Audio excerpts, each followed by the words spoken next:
நாளை பார்த்துக் கொள்ளலாம். வாழ்க்கை உணர்வுகளின் குரல்.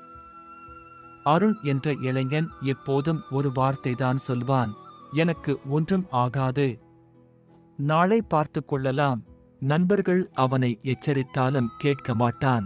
சேமிப்பு செய்யச் சொன்னால் இன்னும் நிறைய சம்பாதிக்கலாம்.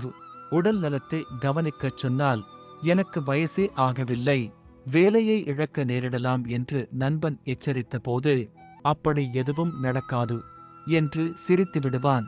ஒருநாள் எதிர்பாராத விதமாக அவன் வேலை பறிபோனது. அடுத்த மாத வாடகைக்கு கூட பணம் இல்லை. அப்போது அவன் நண்பன் கேட்டான், நீ ஏன் முன்னாடியே கொஞ்சம் சேமிக்கவில்லை? அருண் அமைதியாகச் சொன்னான், நான் எல்லாம் நல்லபடியாகத்தான் நடக்கும் என்று நினைத்தேன். நண்பன் மெதுவாக பதிலளித்தான், நம்பிக்கை வைத்தது தவறில்லை அருண். ஆனால் ஆபத்து வராது என்று நம்பி அதற்கான தயாரிப்பையே செய்யாமல் இருந்ததுதான் உன் தவறு. அன்றுதான் அருணுக்கு ஒரு உண்மை புரிந்தது. நம்பிக்கை வாழ்க்கையை முன்னோக்கி அழைத்துச் செல்லும்.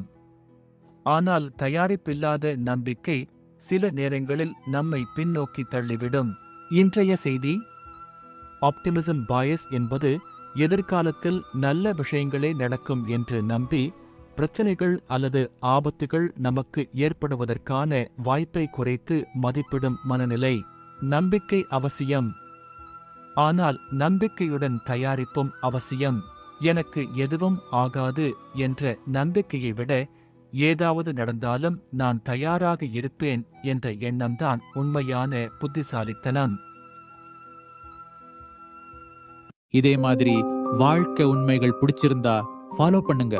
நன்றி.